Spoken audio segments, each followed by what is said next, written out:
Jadi rezeki mah gampang. Coba surat Yunus 107. A'udzubillahi minasyaitonirrajim. Wa iyamsaskallahu bidurrin fala kashifa lahu illahu.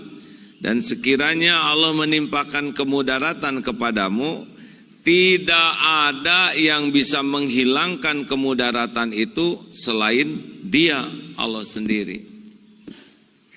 Wa yuridka bi khairin, dan jika Allah menghendaki kebaikan bagimu, fala radha li fadli, tidak ada yang bisa menolak.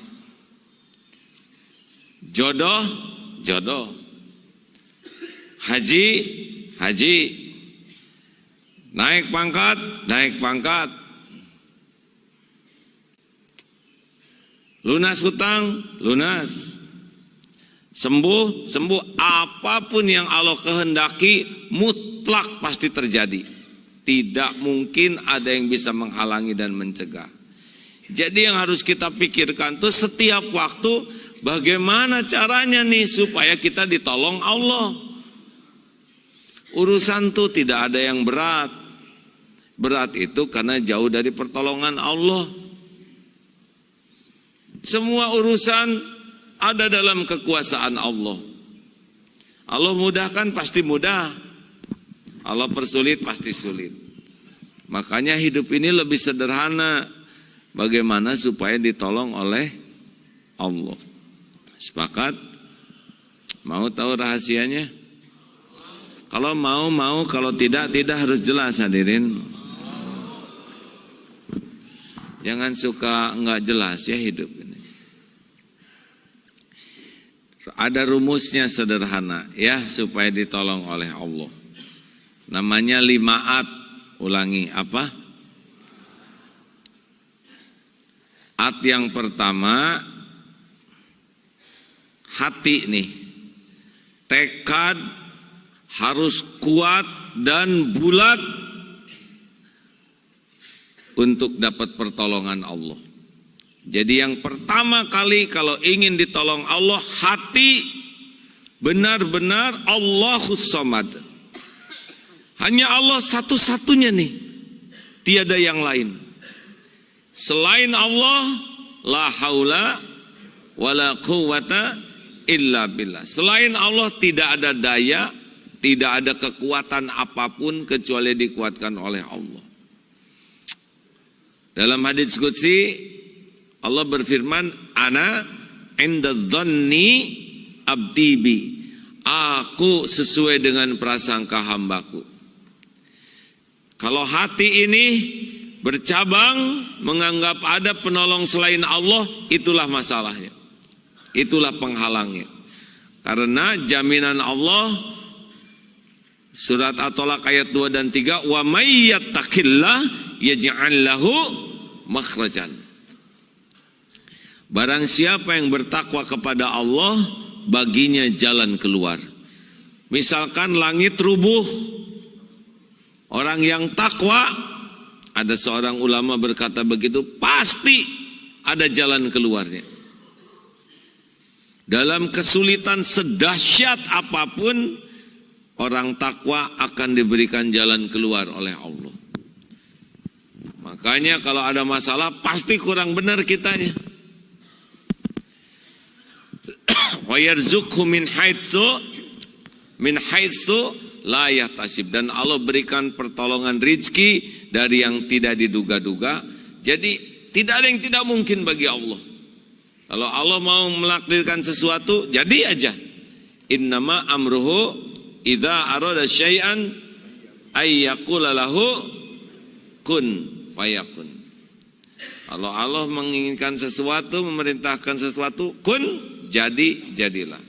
Wa may yatawakkal 'ala Allah, dan barang siapa yang hatinya putus berharap dari selain Allah, fahuwa hasbuh, maka Allah cukupi baginya. Jadi jangan risau dengan masalah ya. Masalah itu sudah diukur oleh Allah. Yang risaunya itu kita salah menyikapi masalah. Orang tidak lulus ujian bukan karena soal, orang tidak lulus ujian karena salah jawabannya, ya. Betul? Masih belum bunyi nih yang depan? Belum ya. Pak Operator supaya lebih nikmat nih. Tapi kalau tidak bisa ya tidak apa-apa. Terima kasih. Semuanya sudah berusaha yang terbaik. Hanya takdirnya belum kedengeran, ya. Kalau nasi jadi bubur, jangan marah. Tinggal cari cakwe, ayam, kacang polong, kerupuk, kecap jadi bubur ayam.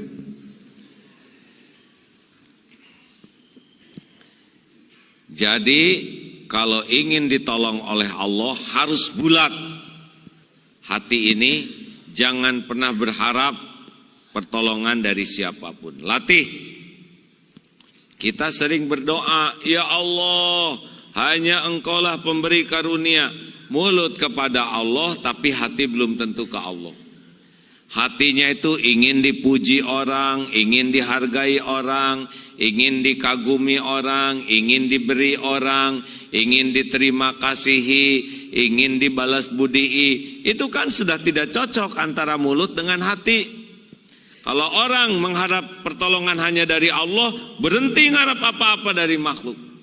Berhenti ngarap-ngarap dipuji, berhenti ngarap-ngarap dihargai, berhenti mengharap dikagumi. Karena kalau dia hasbunallah wa ni'mal wakil, dia sudah tidak harap apa-apa lagi dari makhluk. Jelas hadirin? Nggak jelas. Jelas tidak nih? Tes. Jadi latihannya kalau ingin ditolong Allah, berhenti ngarap-ngarap dari makhluk. Semakin banyak berharap ke makhluk, pasti semakin banyak kecewa, banyak sakit hati, banyak jengkel, banyak marah. Dan itu ciri-ciri hati yang tidak bersandar kepada Allah. Allah yang ngasih penderitaan di hati ini. Coba cemburu enak tidak, Bu? Jawab. Enak tidak? Pikiran jadi jernih atau kacau? Kacau. Hati jadi tenang atau galau? Galau. Makan jadi enak atau enek? Enek. Tidur jadi nyenyak atau susah? Susah. Dengan penderitaan seperti itu urusan jadi beres atau nambah? Nambah, ya. Itu yang dicemburuin jadi jinak atau makin lincah? Lincah. Bayangkan, udah hidup nggak enak, pikiran kacau, hati galau, makan nggak enak, tidur tak nyenyak, urusan malah nambah. Kenapa? Karena lebih sibuk ngarep-ngarep dari yang dicemburuin daripada ngarep-ngarep dari Allah. Allah tidak suka. Kasih aja penderitaan lahir batin dan tidak diurus urusannya. Makanya umat Islam ini harusnya lebih serius membersihkan hati dari berharap ke makhluk. Kita mulut menyebut la ilaha illallah, tapi hati menuhankan selain Allah.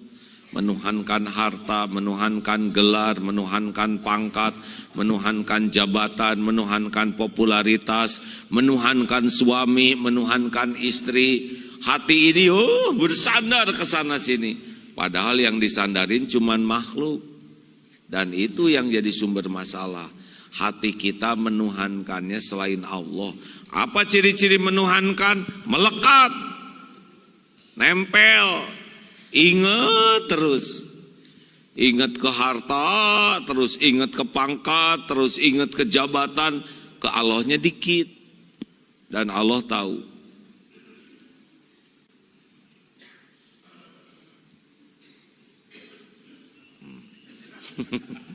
Itulah kekuatan kaki. Bismillahirrahmanirrahim. Minum ya. Bismillahirrahmanirrahim.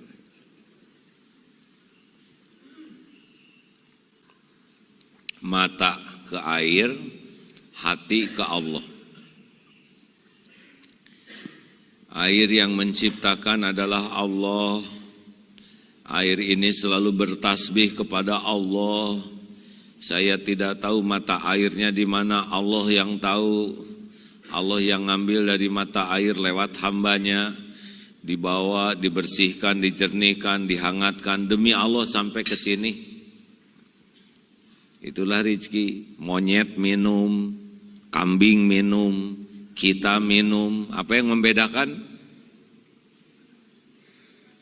Pakai gelas. Masa kambing pakai gelas? Yang membedakan kita harusnya jadi zikrullah. Mata ke air, hati ke Allah. Ini syarat pertama kalau ingin ditolong oleh Allah. Jadi tidak berharap dari orang. Berdagang, mata ke pembeli, hati ke Allah. Yang membagikan rezeki itu Allah. Yang datang tidak selalu membawa rezeki. Mungkin hanya nawar saja. Dia sudah nawar, tidak jadi beli, tidak apa-apa. Yang penting jadi pahala. Suami jangan berharap banyak ke istri. Istri jangan banyak berharap ke suami. Berharapnya ke Allah.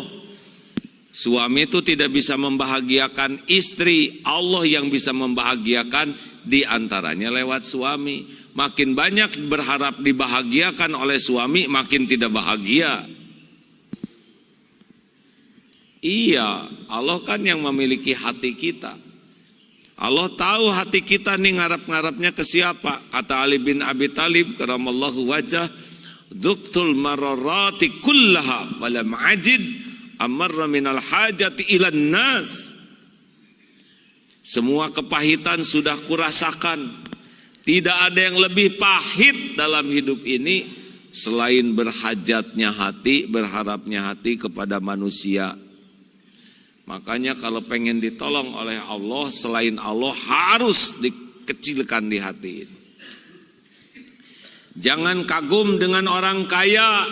Orang kaya sama dengan kita, manusia biasa, hanya dititipin oleh Allah. Bukan dia yang memiliki, Allah yang memiliki.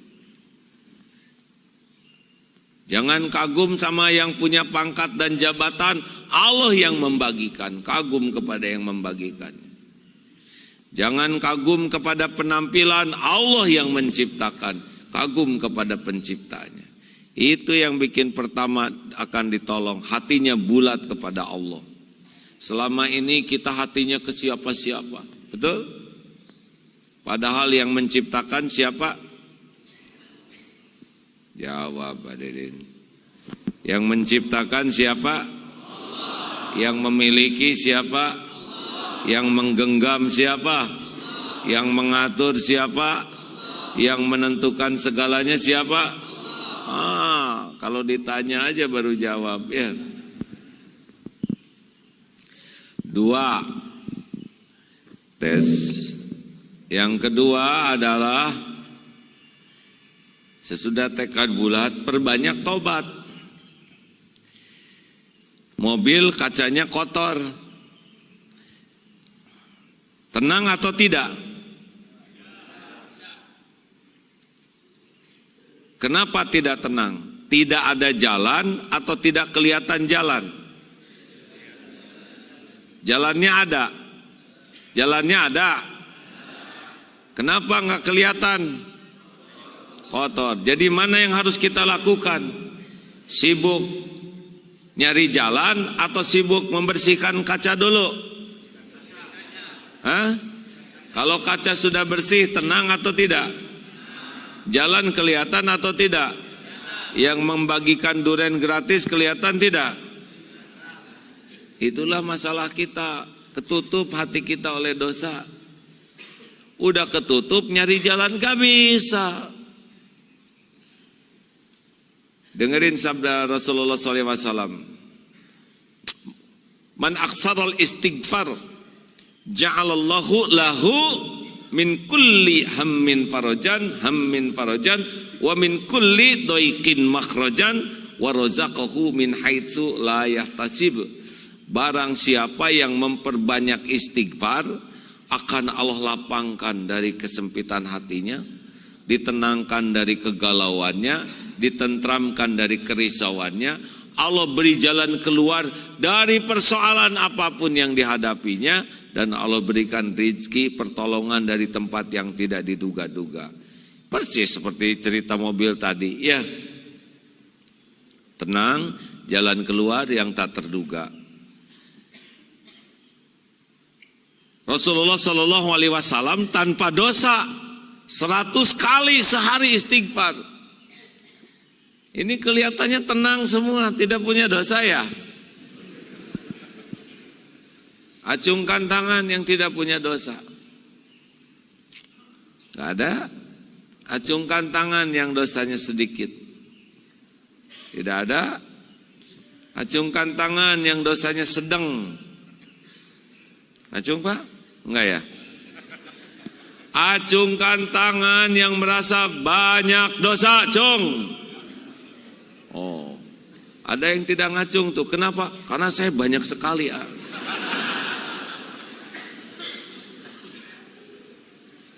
Rasulullah Shallallahu Alaihi Wasallam tanpa dosa 100 kali. Bagaimana kita yang berlimpah dosa ini tidak istighfar? Itu sumber kesengsaraan kita tuh, itu tidak taubat. Dosa sangat banyak, istighfar dikit kayak kaca kotor gelap. Gimana kita bisa bahagia dalam hidup ini?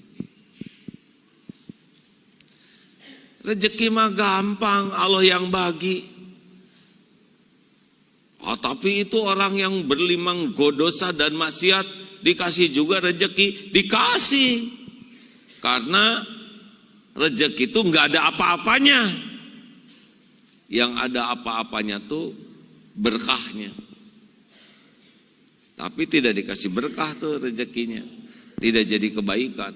Koruptor juga rezekinya dibanyakin aja oleh Allah, tapi hidupnya dibuat tercekam, takut ketahuan.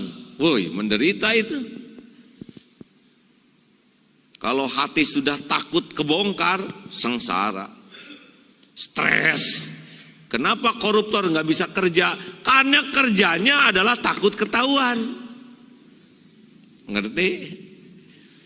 Jadi boro-boro bisa bekerja dengan baik kayak pembohong, itu kerjanya mikir buat berbohong lagi, bukan buat benar.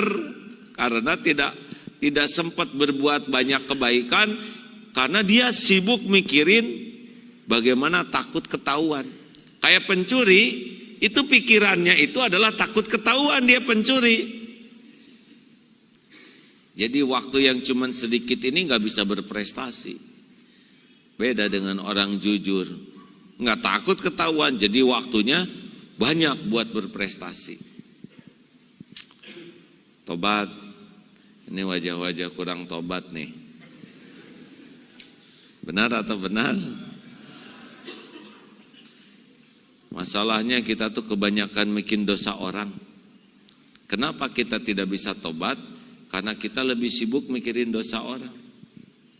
Kalau saya duduk begini, di depan ada ular, di situ ada makanan, mana yang terpenting bagi saya? Informasi tentang ular atau makanan?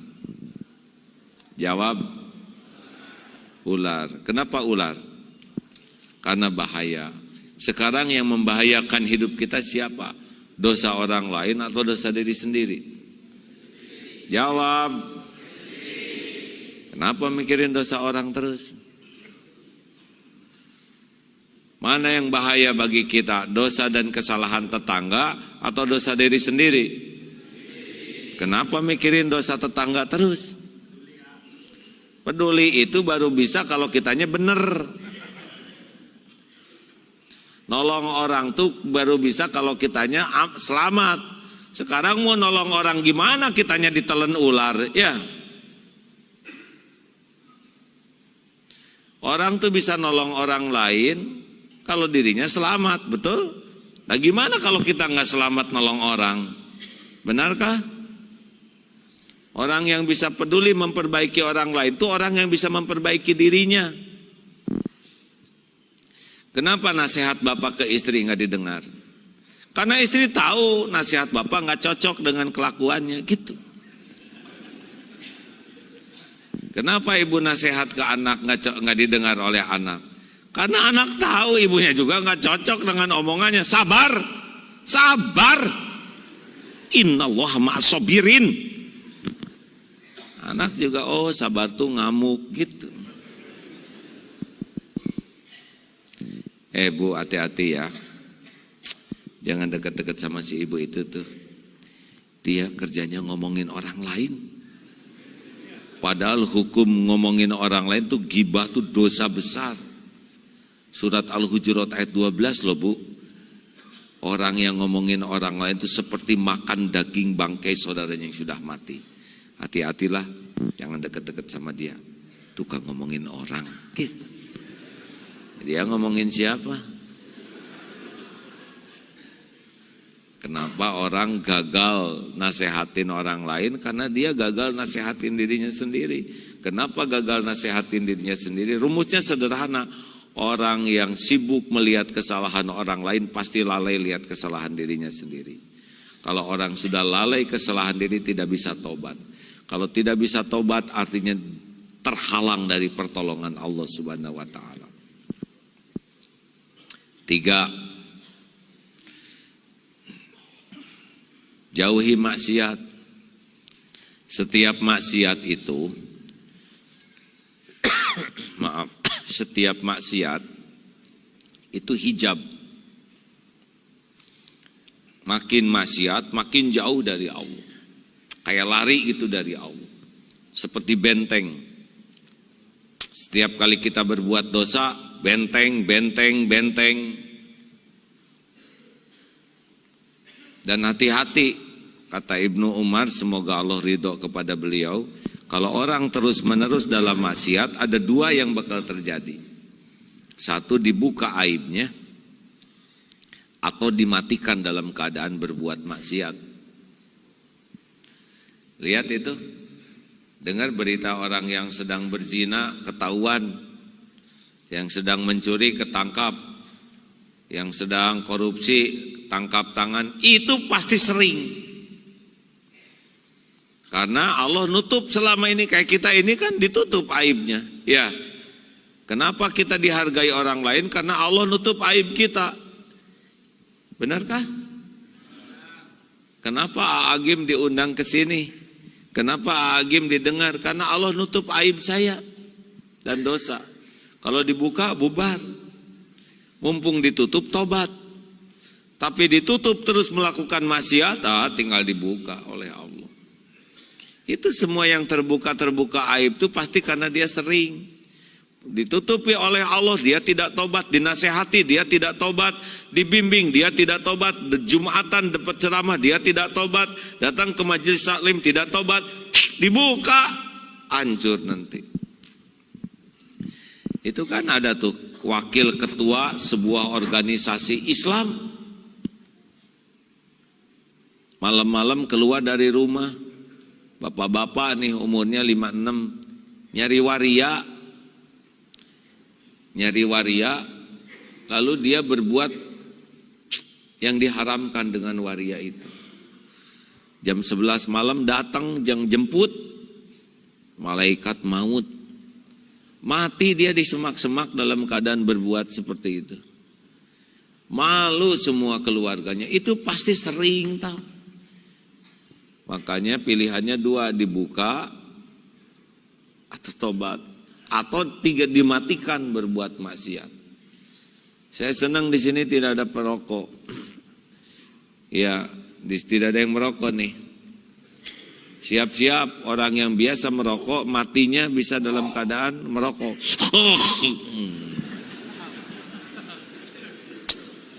Telah wafat Bapak Fulan, tertelan rokok dengan asbaknya.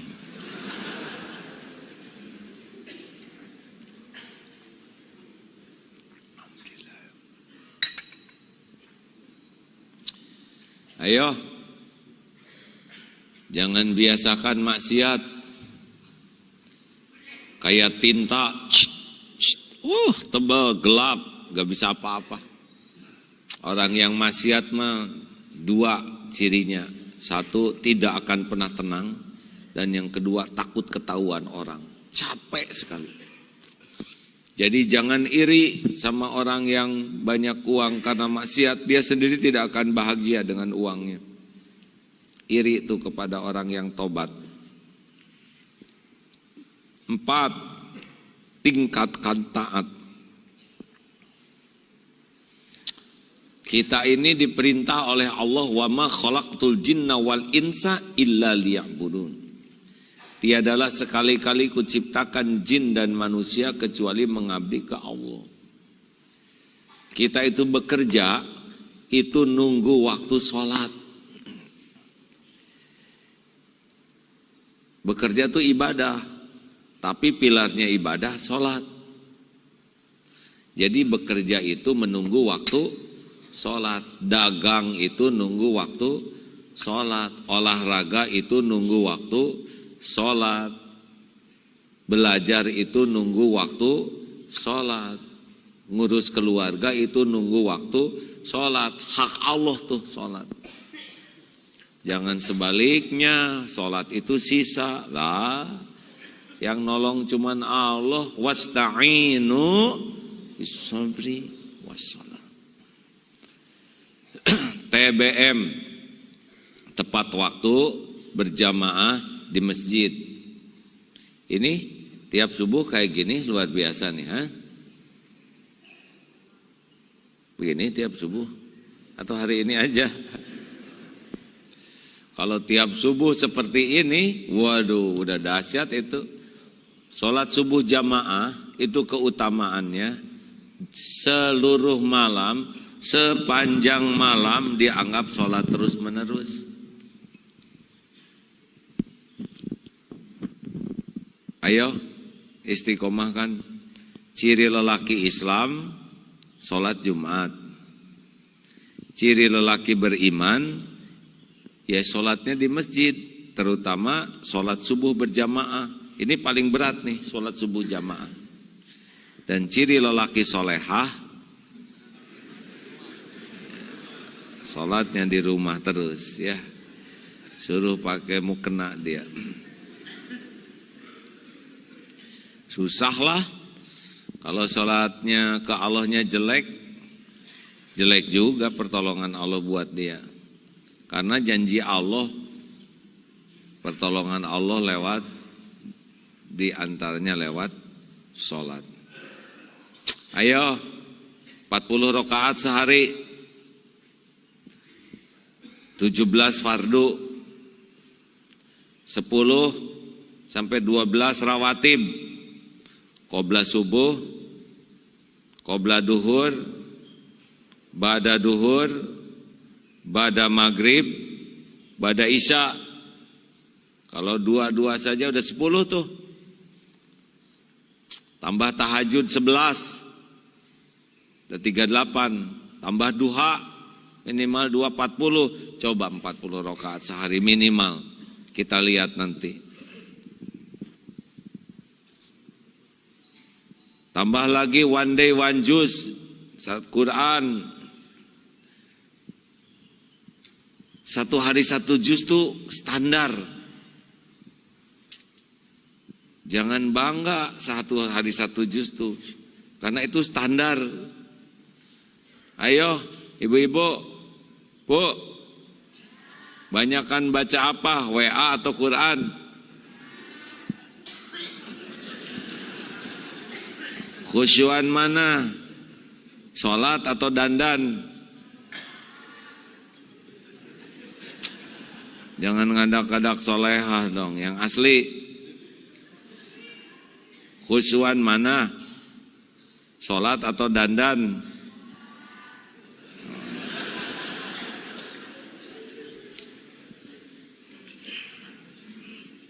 Ayo rekan-rekan sekalian, perbaiki ibadahnya. Sholat diperbaiki, TBM tepat waktu berjamaah di masjid.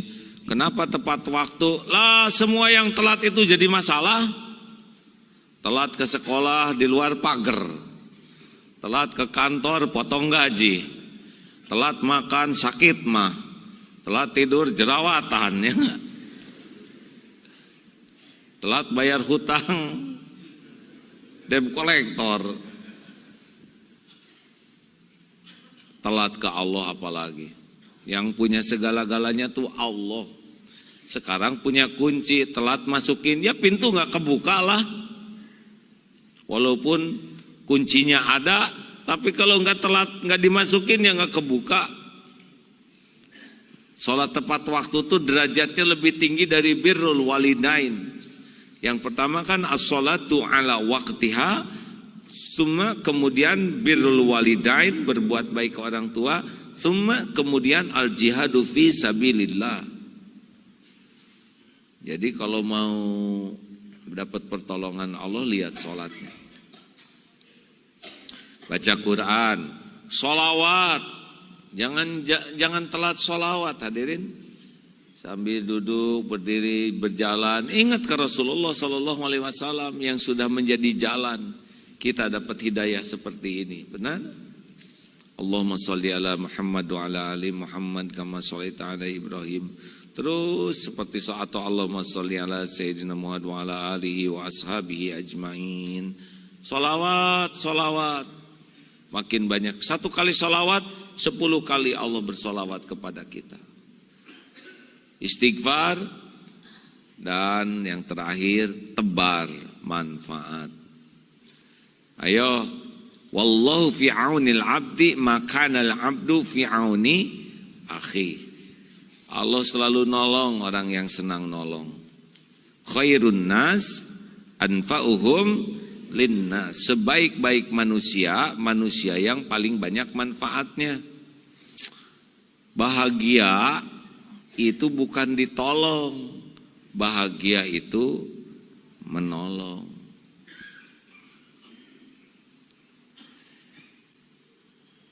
Ada jeruk, harganya 15.000.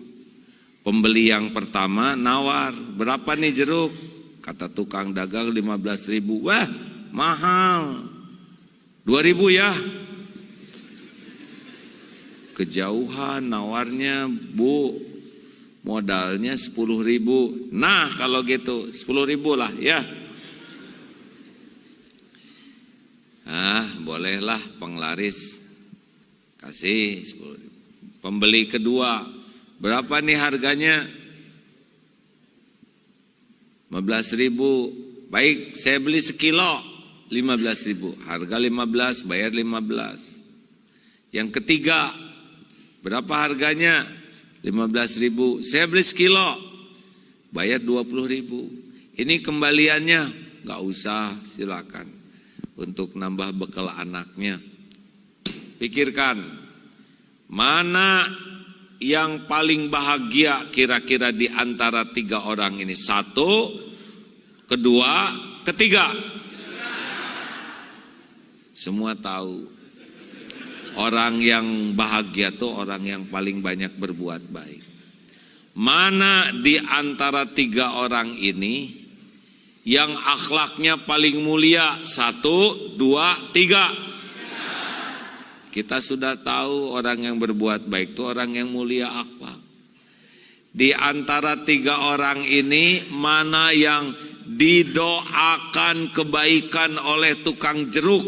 1, 2, 3. Jelas, kalau kita berbuat baik, orang juga berbuat baik ke kita. Di antara 3 orang ini, mana yang paling disukai Allah? 1, 2, 3. Yang mantap mana?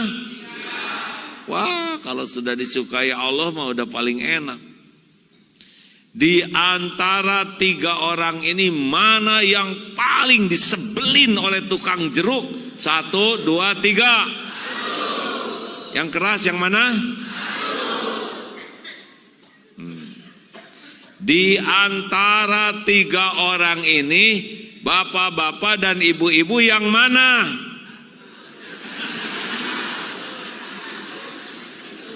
Jujur, jangan dusta loh pagi-pagi gini ya. Mending diem daripada ngebohong. Satu patah kata bohong bisa bikin celaka.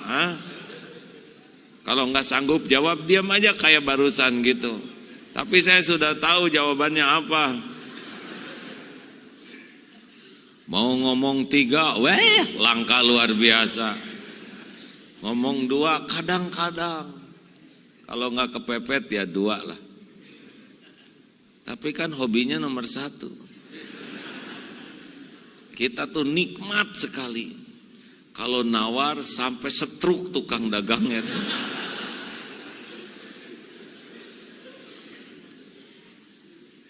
Aneh kita ini, sama saudara, sesama umat Islam yang dagang, maunya nawar aja. Bukan tidak boleh nawar. Kalau harganya memang di luar kebiasaan dan kemampuan kita sedang terbatas, bolehlah. Tapi kalau untungnya kecil, yang jualannya juga saudara kita, kenapa ditawar? Kita ke mall aja nggak berani nawar. Benar? Kenapa sama tukang nawar? Berapa ini? 2.200 ya? Untungnya juga dari 2.000 cuman 100. Itu kan kekejian. Zolim. Nggak akan berkurang harta dengan ngebahagiakan orang lain. Mau ditolong oleh Allah, banyak nolong. Sederhana sekali. Ada kucing, aduh lapar. Bayangkan kalau kita yang jadi dia. Susah sekarang kucing tuh cari makan. Pergi ke rumah, gitu. Padahal cuma tulang sisa ya, pakai sapu. Kata kucing, lihatlah ya Allah orang itu. Dia makan segala macam. Saya makhluk kecil, lemah.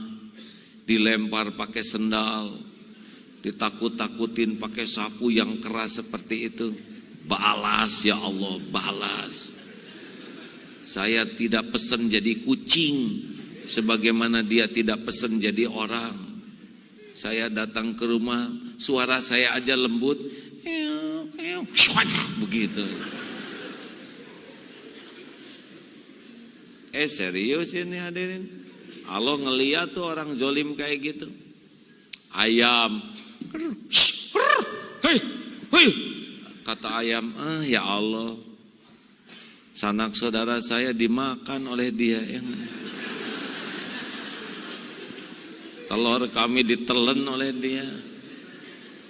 Giliran saya silaturahim, paling makanan dikit lah, nggak akan ngabisin sebakul, betul tidak? Dilempar, diusir, disiram pakai ember. Aduh ya Allah, balas aja lah ya Rabbi. Kenapa sih kita kayak gituan? Lihat orang yang nanya alamat, bingung. Kenapa kita nggak antar aja? Kita juga kalau bingung kan senang kalau diantar orang, betul? Lihat anak yang mau nyebrang ketakutan, kenapa kita nggak tolong? Boleh jadi itu yang membuat kita ditolong Allah melunasi hutang. Lihat kecoa telentang di kamar mandi. Ayo, orang Makassar diapain? Jawab jujur, jangan langsung soleh. Yang asli apa? Disiram. Aduh, kecoa sebesar ini disiram 1 ember, coba. Apa enggak kita tolong? Kecoa ciptaan siapa? Kecoa milik siapa? Kecoa terguling di depan kita izin Allah bukan? Izin Allah, itu ladang bagi kita. Siapa tahu itu yang membuat Bapak diundang haji. Oh iya, karena Allah itu asyakur, melipat gandakan balasan dengan dahsyat untuk sebuah kebaikan. Kan di kamar mandi susah rianya, betul? Kalau nolong di depan orang bisa ria, di kamar mandi lagi berdua dengan kecoa, tinggal kita pakai ujung sendal balikin, klok, dia telungkup pergi. Itu mungkin yang bikin saudara dapat jodoh tuh.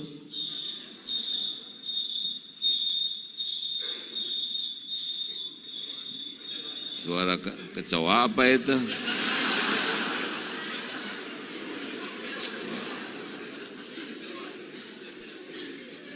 Tolong orang lagi duduk begini, ada yang maaf ya buang angin tut gitu.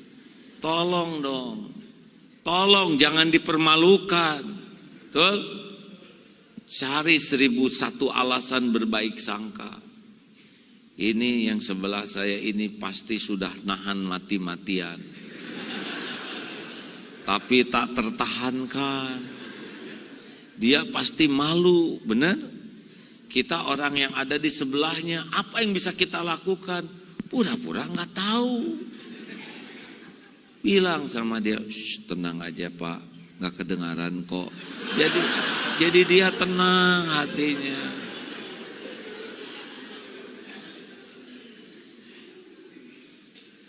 Ada kakek-kakek mau nyebrang di pinggir jalan. Tolong. Siapa tahu itu yang mendatangkan keberkahan. Hafalan jadi nambah. Kek, ayo nyebrang sama saya. Enggak deh Kakek nggak dengar ceramah ya. Harus nolong loh kek. 5 at yang kelima tebar manfaat. Buat apa saya nyebrang sendiri? Mending nolong kakek. Ayo, nggak mau. Kakek, ayo. Bawa aja sampai aman sama saya kek. Tenang kek. Sampai di pinggir si kakek marah. Kamu nyiksa orang tua. Kenapa? Kenapa kakek ditolong? Kenapa kakek ditolong kok marah-marah? Nolong-nolong apa kamu? Saya baru nyampe nyebrang.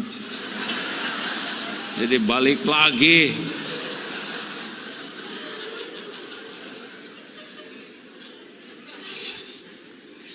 Pantesan si kakek nggak mau, baru sampai deh.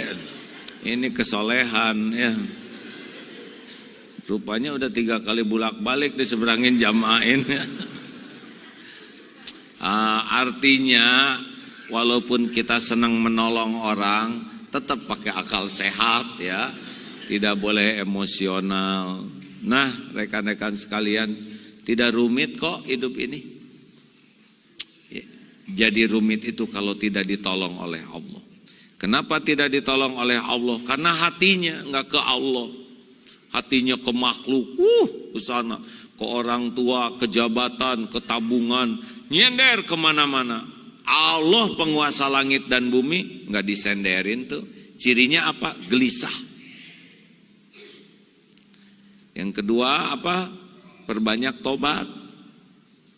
Karena penghalang pertolongan Allah itu dosa. Yang ketiga, jauhi maksiat. Kalau piring udah dibersihkan, jangan dikotorin lagi. Hati ini harus bersih, karena Allah sukanya sama orang yang bersih. Yang keempat, tingkatkan taat. Sudah bersih, isi oleh yang bagus. Mulut zikir, mata terjaga, baca Quran. Mulut tidak ngomongin orang, banyak menyebut nama Allah. Jadi itu. Dan yang keempat, tebar manfaat. Dimanapun kita ada, jadikan diri ini jadi jalan. Tapi kuncinya harus ikhlas. Ikhlas itu seperti jantung, berdetak tiap saat, berdegup tiap waktu, tidak pernah menonjolkan diri. Yang suka menonjolkan diri itu pasti nggak enak. Ambeien, bisul, jerawat, tumor, nggak enak. Makanya orang-orang nggak ikhlas tuh nggak enak hidupnya. Jadilah seperti matahari, hanya memberi, tak harap kembali. Bagai sang surya menyinari bumi. Tenang hadirin. Seperti akar, dia ngisep saripati bumi, tumbuh pohon besar, rindang, berbuah, nikmat, akar tuh yang kerja, tidak tuh menonjolkan diri, benar? Begitulah, cukuplah Allah yang menilai. Wa kafa billahi syahida, cukup Allah yang jadi saksi. Hadirin, Masya Allah, terima kasih. Semoga majelis ini majelis yang penuh barokah, majelis yang menjadikan majelis ahlul surga. Allahumma salli ala Muhammadin wa ala alihi wa ashabihi ajma'in. Allahumma inna nas'aluka ridhoka wal jannah wa na'udzubika min sakhatika wan nar. Allahumma inna nas'aluka imanan kamilan wa yaqinan sadiqan wa qalban khashi'an wa lisanan zakiran wa amalan salihan maqbulan. Allahumma inna nas'aluka taubatan nasuha wa taubatan qoblal maut wa rahmatan indal maut wa magfiratan ba'dal maut. Allahumma hawin alaina fi sakaratil maut. Allahumma inna nas'aluka husnal khatimah wa na'udzubika min su'il khatimah. Ya Allah, berkahi majlis ini ya Rabb. Ampuni seluruh dosa dan aib kami. Berkahi sisa umur kami ya Allah. Ampuni dan sayangi ibu bapak kami. Ampuni, sayangi, muliakan guru-guru kami ya Allah. Ampuni saudara-saudara kami yang berbuat baik kepada kami. Ampuni saudara-saudara kami yang pernah kami sakiti. Ampuni juga yang pernah menyakiti kami. Allahumma ighfir lil mu'minina wal mu'minat wal muslimina wal muslimat al ahya'i minhum wal amwat. Allahumma a'izal Islam wal muslimin. Ya Allah, muliakanlah, persatukanlah para ulama. Bimbing para umaro menjadi para pemimpin yang adil ya Allah. Para pemimpin yang amanah, yang dapat mengantarkan umat di jalan yang Engkau ridhoi. Ya Allah, bukakan hati para agnia agar benar-benar menjadi jalan rezeki bagi dakwah dan perjuangan umat, dan ijabah doa kaum duafa ya Allah. Ya Allah, berkahilah majlis ini ya Arhamar Rahimin. Berikan ketenangan bagi yang hatinya selalu gelisah. Berikan jalan keluar bagi yang sedang dihimpit masalah. Berikan kesembuhan, sehat lahir batin, sehat wal afiyah. Berikan pendamping terbaik bagi yang menantikannya ya Allah. Rumah tangga sakinah, keturunan soleh, solehah, hafiz, hafizah. Undang ke Baitullah jamaah ini ya Allah. Jadikan haji, hajah mabrur, mabrurah. Allahumma rzuqnal istiqamah. Rabbana atina fid dunya hasanah wa fil akhirati hasanah wa qina adzabannar. Amin ya Allah ya rabbal alamin. Sallallahu alaihi wasallam. Alhamdulillah. Subhanakallahumma bihamdik asyhadu alla ilaha illa anta astaghfiruka wa atubu ilaik. Assalamualaikum warahmatullahi wabarakatuh.